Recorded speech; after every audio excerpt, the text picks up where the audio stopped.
Welcome everyone to the show. I'm JJ Flazanes, your host.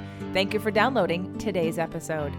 Today we're going to talk about heart versus mind with my friend Bruce Langford. Bruce Langford is the host of the Mindfulness Mode podcast. And way early in the beginning of the Fit to Love podcast, he and I did an interview exchange then because I had relaunched the show about 6 months after because I didn't know what the heck I was doing in the beginning, quite honestly. And when I joined a group of podcasters, Bruce was one of the first people I connected with to help him in recording his show. So we've been doing it for a while, and he's always on the top of the charts, and his show is very successful. And if you haven't heard it, you'll get a taste of him today, but I would absolutely recommend that you check out Mindfulness Mode. Now, this conversation about heart versus mind has come up for me because in my Inner Circle membership, as well as the 30-day manifestation challenge group, I often poll people and ask what it is that they want. What do you guys need help with? What do you want to work on next? And one of the things that rose to the surface, quite honestly, was strengthening intuition. And that was a hot topic for both categories. So I thought today's show would be a great intro to thinking about if it's time to strengthen your intuition. We always talk about understanding concepts, but again, putting them into practice is something different. So I am holding a live 4-week class in June, and it doesn't have to be attended live. I give that as an option when I create the course so that those of you that want your questions answered or you want to go through these exercises that we're going to do from EFT to meditations to grounding exercises to clearing exercises, if you want to do them live in person with me, you have one option to do that. There's only one live class when I create a course, let's say for the astrology course, which by the way, you can purchase. You can go to jjflazanes.com/astrology, and that 5-week course is ready to be purchased. It won't be live. You can consume it at your own pace whenever you are ready, and you have access to it forever. The same thing will happen with strengthening your intuition. The difference is that I will record it live with you in June, and then when it's over, it'll be available for anyone to purchase later on. So if you're interested in strengthening intuition, we are in the early bird pricing, and this week is very unique. If you purchase this week before the 9th of May, and I even created a 3-pay for the early bird to make it super easy, you'll also get 3 months free in the Inner Circle membership, where there's group coaching, there's extra podcasts, there's swag, there's a book club, there's all kinds of fun stuff in the Inner Circle membership. So once again, until the end of this week, May 8th, if you sign up for the early bird pricing for the Strengthening Intuition course in June, you will also get 3 months free in the Inner Circle membership. And again, you can go to jjflazanes.com/intuition, and the link will also be in the show notes. So heart versus mind also felt like a really great topic for what we're doing right now, since there's so much information being passed around by people and many people feeling very strongly about being right about whatever they feel so strongly about. And a lot of that data is coming through the headspace. It's coming through data. It's coming through arguing facts. It's coming through wanting to take a position. But I believe a lot of it is disconnected from our heart. When we're in our heart and we're when we're trusting, we're actually not in fear.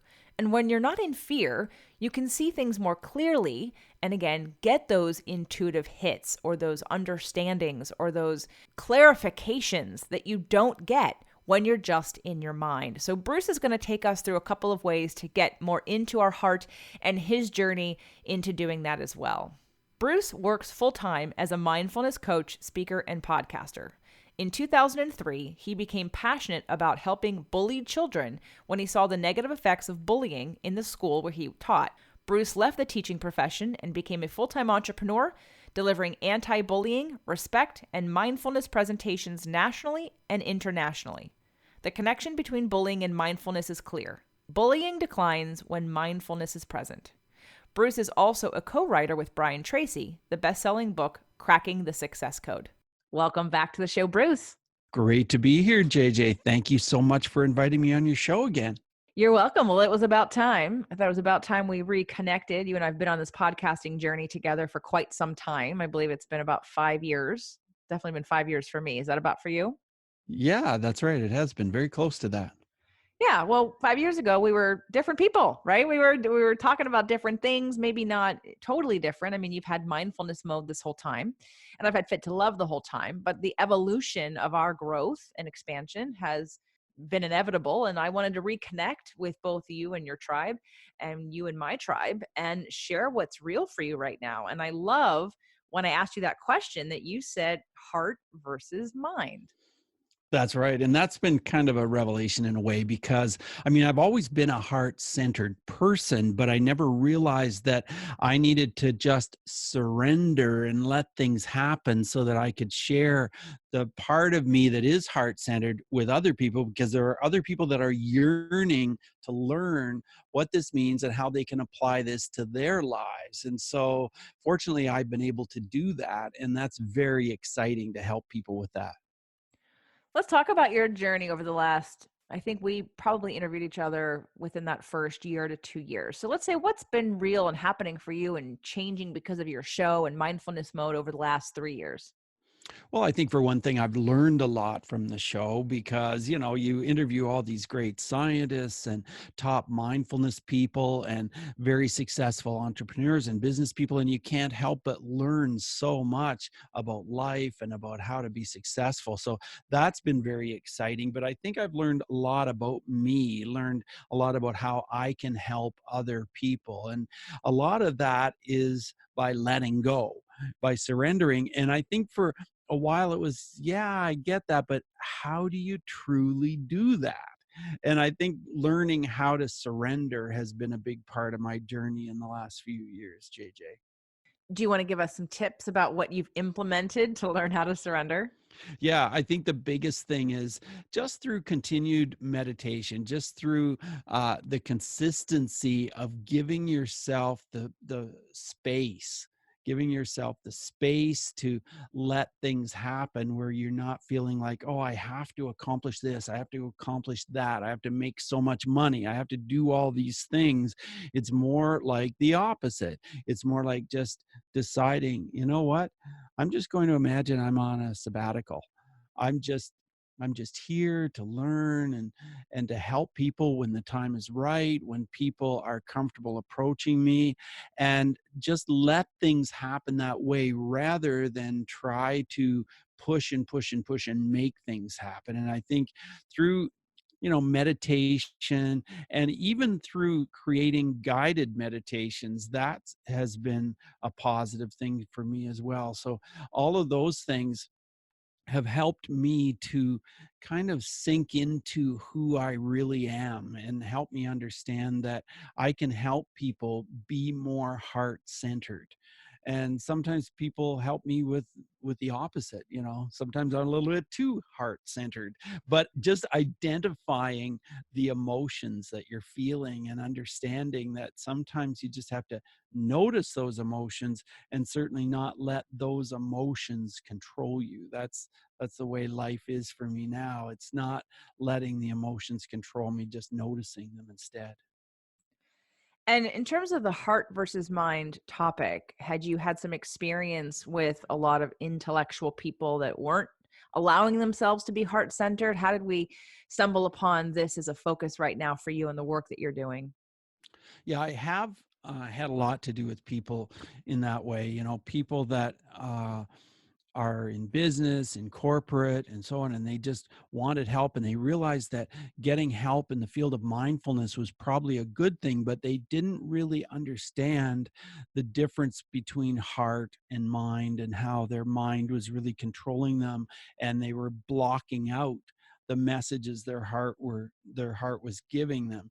And so, yeah, I think that's the thing. And then I grew up in a situation in my family where uh, we didn't really put a lot of value in the heart centered part of it, the emotion. We kind of pushed that down. My parents maybe had a fear, or maybe based on, their experiences. I'm sure it was their experiences as they were growing up and going through some challenges. And so we ended up being a family where I think we feared our emotions. And that's not unusual, that's out there. And so helping people understand how to be open to heart, be open to your emotions, but not be controlled by them has really been a positive thing. Usually there's an event that pushes us to reevaluate the way that we do things sometimes. And if it's not pushes, it's potentially a passion that pulls us forward, that we think things can be different. And I want to figure out how to do that. Was there an incident with your parents that, or noticing their behavior or their results that kind of led you into thinking about how do I incorporate more of that heart space into what I'm doing and into my life? In order for you to just sort of evaluate and sit back and look at, well, I wasn't really taught how to do this, but now I see there's value in that. How did you arrive at the conversation with yourself about that there is value in that? Well, I think you're right. There are events that where those pivotal shifts happen. And I remember I really wanted to get to know my dad better. And he passed away in January. But in the last 3 or 4 years, I've really wanted to understand him more. And I mean, he loved music, and he had this urge to be more creative. But he didn't really know what that meant. I think he was a little bit afraid of that. And so, we'd talk about his music and about how much he liked to read and that kind of thing. And uh, one day I was visiting with him, and he was a man of few words. So when I went out to talk to him, it usually took 45 minutes to an hour to just kind of get him comfortable so that he'd share and become more open. And so I was sitting there, and at one point he leaned back in his chair and he said, "Bruce, I never had a friend." And that really hit me. And I thought to myself, wow. And I talked to him a little bit about that and how he felt he had worked his whole life so hard on the farm, and he had relationships with people who worked with him on the farm and helped him. And I mean, it was very family based. And years ago, of course, it was based in the church, and he'd go with his family to the church, and they would worship and so on, but he never truly felt like he had a friend in life. And so I think he wanted me to really think about that so that I would make sure that my life was different, that I had those connections, those heart connections with other people that really meant something. And so I think that was a pivotal moment for me when we had that discussion, and he was vulnerable enough to share his thoughts about that. I probably would have cried in that moment if that's what had been told to me. I know I used to sit on the back of a bus. Well, I used to twirl baton kind of competitively when I was growing up and being like a dance troupe, and we would travel around and do things. And I remember my mom would come with us, and of course she was chaperoning me, and there were other moms whose children were younger and maybe in a different area of either their life path, being that they were all maybe younger than me or that they went to school together. And so I was a little bit of an outcast in that way. Like I wasn't connected to all of them. And so my mom wasn't necessarily connected to those moms. And I remember crying a couple times because I felt badly for her. Now my mother has plenty of friends, but I remember thinking, I feel badly that she doesn't have any friends here on the bus. Like she's not talking to anybody else. Like she's literally here dedicated to me. Right. And I felt badly about that. So I definitely can really feel in my heart, when your dad said that, that took a lot to say. So at that moment, did you have a life review of any kind and really think about how like your dad's life has shaped who you are? Because for someone that needed 45 minutes to feel comfortable, you're a talker, right, Bruce? I mean, you have a Yes. podcast. And so how did that happen? Yeah, exactly. Yeah. For a long time in my life, I felt like I didn't have a voice. I felt like nobody really wanted to hear my voice or wanted to hear what I had to say. And so I developed that. I grew into that. So, yeah, that's absolutely true. I I learned a lot from that moment and thought a lot about that and thought, yeah, I want to get out there and be more connected to people. I mean, I get to know so many people on my podcast, but I wanted to have more connections in my own community. And so I I went about making that a reality, making that happen. So yeah, it was interesting how that changed the trajectory of what I was doing, my everyday activities, and how I live my life, because I just really wanted to have those heartfelt connections. And to start a show like Mindfulness Mode, I don't know that you and I ever talked about the reason why you started your show. Why did you start your show? Well, I started my show because I used to work in bullying prevention, and then I was totally immersed in that. I absolutely loved it. I had created musical programs, and I would go out into schools and do all these programs to teach children about, well, it was about bullying, stand up against bullying. And then I realized very quickly that it was important to teach the kids about respect. What does respect even mean, and why would you even want to be respectful? And if you can understand those things, then bullying will start to decline on its own. And then, of course, I realized very early on as well that if you could teach children and teachers what it means to be mindful, what mindfulness is all about, then bullying will just naturally decrease and respect will naturally increase. And so then I realized that there are so many people out there who do practice mindfulness, and that's why they are successful in life, whatever success means to them. And so I wanted to share with people from all walks of life what it truly means to be mindful. And I wanted to do that by interviewing people from all over the world. And I wanted to create that connection between science and mind and heart. And that's what I've done, because I've interviewed a lot of scientists and a lot of people who are creative as well, and operate from the heart, and as well people who operate from the mind. So I feel like I've really been able to make those connections real for my listeners, and they reach out to me. I hear from people all the time who listen to my podcast and find it's been a tremendous help, and they want me to continue on in more depth and to coach them. And so that's why I meet so many incredible people just who send me an email and say, hey, can we talk for a few minutes? Because I always put on my podcast, hey, let's have a 30-minute chat. Just email me, bruce@mindfulnessmode.com, and we'll have a 30-minute chat. There's no obligation. There's no pressure. It's not a sales pitch. It's just, let's just talk about mind and heart, and what's working for you in your life and what isn't working for you in your life. And yeah, maybe I can help you further, maybe not. Maybe that half-hour chat makes a big difference to you, and that's where it can end. But that's how I've met so many people, and just received really positive feedback about how I'm able to help people in their lives with this whole topic of mindfulness and mind versus heart and all of this kind of thing. Well, that's why your show is doing so well and why you're still doing it, because it's impacting many people. So what would be some symptoms, do you think, that people could identify themselves having if they're someone who's too stuck in their mind and not enough in their heart? Well, that's easy. The symptom is that people get their minds focused on, getting a new car, getting a beautiful new home, getting, a vacation home or several homes around the world, or whatever these material things are.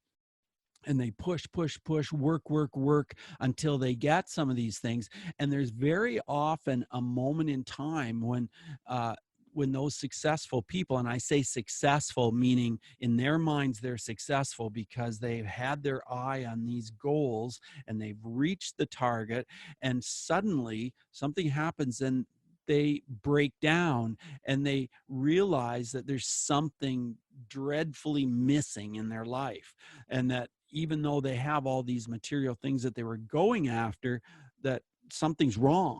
something's missing deep inside them. Some deep level of meaning is just not there. And that seems to be when people, they happen to be listening to my podcast, or, they've heard about mindfulness or something, and they realize that, hey, maybe I can figure out what that missing link is just by talking to Bruce and spending some time, because people get the feeling by listening to my show that they can learn some of those deeper lessons in life. Now, what about some simple tools, maybe practices, mantras? What would people do to quickly get from their mind into their heart? Well, I think one of the biggest difficulties is that people get tied up in judging situations or judging people, and they can create a lot of negativity. We can all do it. I can very easily do this. I can create negativity in my own mind by noticing a person or a situation and thinking, that really bugs me, that really upsets me, that really eats me up. I wish that situation were different, or that person did not act like that, or whatever. And so what I like to do is just stop myself the instant I notice that I'm doing that, and think to myself, okay, let me notice what I've just been thinking. And secondly, how would it feel if I let that go? How would it feel if it were possible to just completely eliminate those thoughts from my mind? And then the third step after how would it feel is, oh, let me just do it. I can just do that right now. And so I will just let go of that. And so the first step is noticing. The second step is imagining how it would feel if I could let those thoughts go. And the third step is making the decision to actually let the thoughts go. And it sounds so simple. And I find that some of the most effective tools are the tools that are very simple, but it is simple and effective. So don't underestimate the power of a tool like that, that can let you relax in life and give you more contentment, give you more of a level of peace in your life, simply by letting go. We talked about this on your show when you interviewed me recently for your show as well. That, for me, I have all these tools that I use all the time for different things. And one particular law of attraction tool that I shared at the Manifestation Boot Camp back in October of 2019, that I even second guessed. Like, I gave it a short window of time to do it at the event. And I realized as we were doing it, how powerful it was for people. This one simple tool, that I gave it double the amount of time during the seminar, because I thought, oh, this is working and they're really getting a lot out of this. We should continue doing this.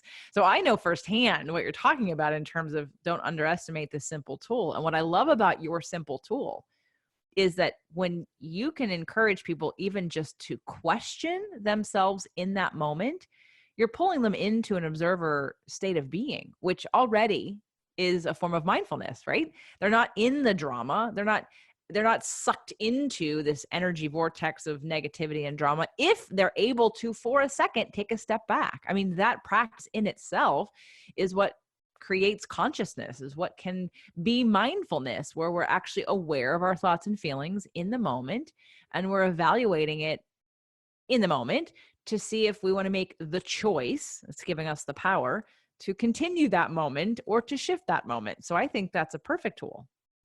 Oh, yeah. I found it's been so effective, and it's really helped a lot of my clients as well. And I was speaking at a conference in Atlanta, Georgia, a consciousness conference, and I met so many great people. And one of them was John Hagelin. He's a PhD.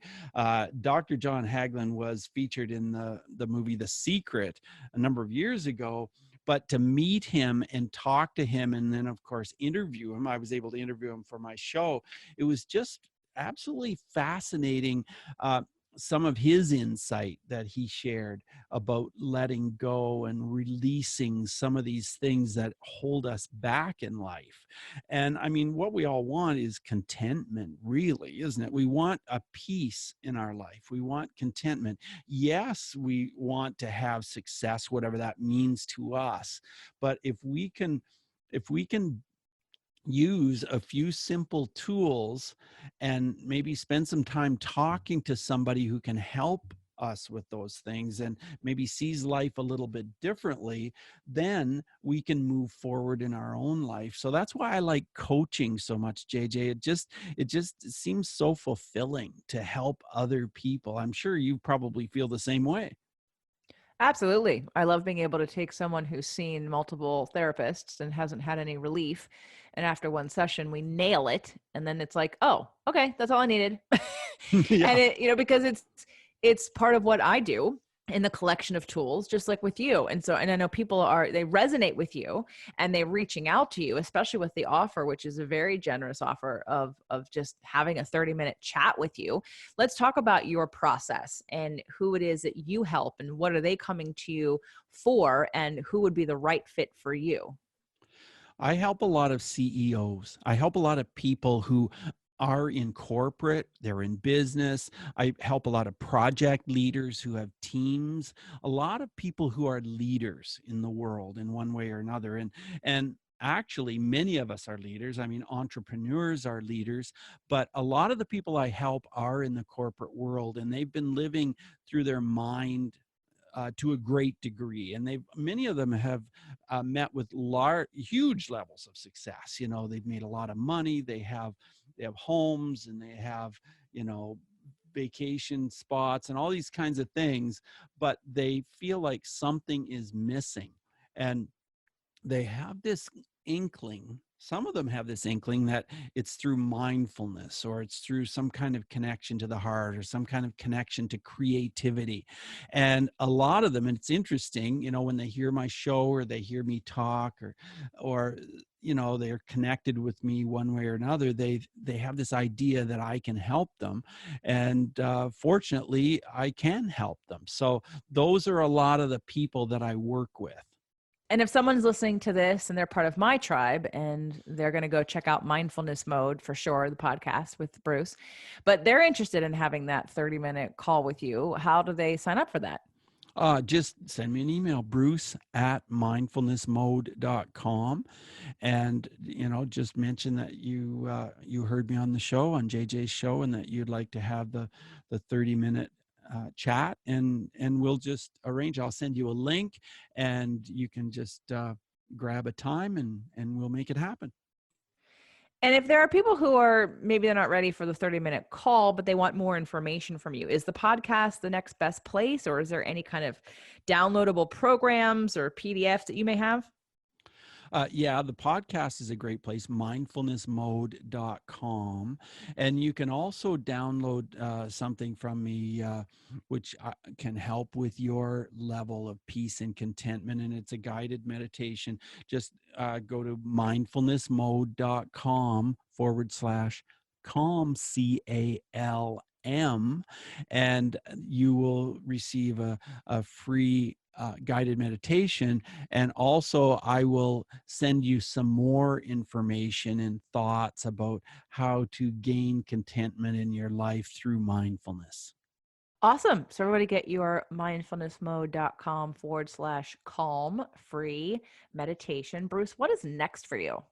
Well, I'm just very excited about because I'm going to be doing more work in the corporate space. I'm going to be doing more consulting, so spending more time with that, doing a little bit more coaching as well, and just really uh, developing my skills as a coach and working in this mindfulness space. It's so exciting. I love creating content and putting it out there for people and just helping other people thrive in the world. So that's what makes me happy. And what would you say was one of the maybe biggest ahas or success stories of someone who learned to live more from their heart versus their mind that you've worked with? Well, I worked with a woman who was a project leader in a corporation in Germany, and just she felt this level of loneliness. She felt this feeling that she was isolated, even though she was not isolated physically. She had her team of about 200 people working under her, and she had, a very busy, active life. She had a family. She was always on the go and always with people, but she felt somehow as though she wasn't connecting to people deeply enough. She felt that her life had a superficial quality to it, and she didn't quite know why. And so as we talked, and I helped her with some of the tools that I help my clients with, and each week she'd work on some of these tools to help her have more connection with people and help her have more connection with herself and her own thoughts and what mattered to her in life. And after 6 months of working with me, she sent me a note, and she said, like, it just was a realization today when I was doing my gratitudes that I am extremely grateful for how much you've changed my life in the last 6 months so that I could feel content and satisfied in my life, and that I'm truly the kind of leader I have always wanted to be. So I found that very gratifying that she reached out to me that way and connected to tell me how much of a transformation really that she had in 6 months. That's amazing. And definitely worth, right? Like what we're doing to be able to reach people and get out there and make transformation and really bring peace of mind and that level of emotional freedom as well as mindfulness. I mean, there's no other word for it really, is Yes. being into that space. So that's amazing. So mindfulnessmode.com is the best place to learn more about Bruce, to check out his show. Of course, you can find it on all the places where you get podcasts, to get your free downloaded meditation at mindfulnessmode.com /calm, CALM, and sending Bruce an email to have a 30-minute chat. If it speaks to you and you'd like some help, definitely reach out to him and let him know you heard him on JJ's show, or if you're a client of mine that you work with me as well. And let's move the needle here on connecting more of our heart with our mind, reducing the amount of mental intellectual activity that we have, and really coming from that heart space. Because I'm sure you've had on experts that have talked about like Heart Math Institute or the intellect of our heart, right? And coming from that space and really taking us out of and connecting our whole body, not just living in our heads, being disconnected from really the source of really a lot of our intuition and intellect and our feeling center, just really all that divine intellect and that lives in our heart that we often don't take seriously. We take it for granted. Yeah, we really do. And I think it's so interesting what Johnny Depp said. He said, you can close your eyes to things you don't want to see, but you can't close your heart to things you don't want to feel. And so many times we feel feelings that don't feel quite right, and we try to push them away, when in fact, it's a signal to us that we should be opening up our heart, noticing those emotions, and then moving forward with them. So it's just really interesting how when we open up and are open to what our heart is telling us, we can really become more the person we want to be. Yes, and that's my goal too, is to help I know people. it is. Yep. So we're helping the world hopefully be more mindful, conscious, heart-centered, and spread more love and heal more things and make more change and really return us back to our original blueprint of love and joy and freedom, versus get caught up in the sort of momentum of life of fear and scarcity and all the things that really take us out of fear, take us out of love and joy and freedom and connection and mindfulness. Bruce, I enjoy talking with you. I enjoy your show. I enjoy the work you're doing in the world. And I hope more people will reach out and will get involved and will open themselves up to be more mindful, to be more conscious, and to know that they have the power within themselves to change anything that they want. It just takes one step at a time. So thank you so much for being on the show today. And thank you, JJ. I appreciate what you're doing in the world. Thanks so much for all the people you're helping through your live events and your podcast and all the content you put out there. Thank you.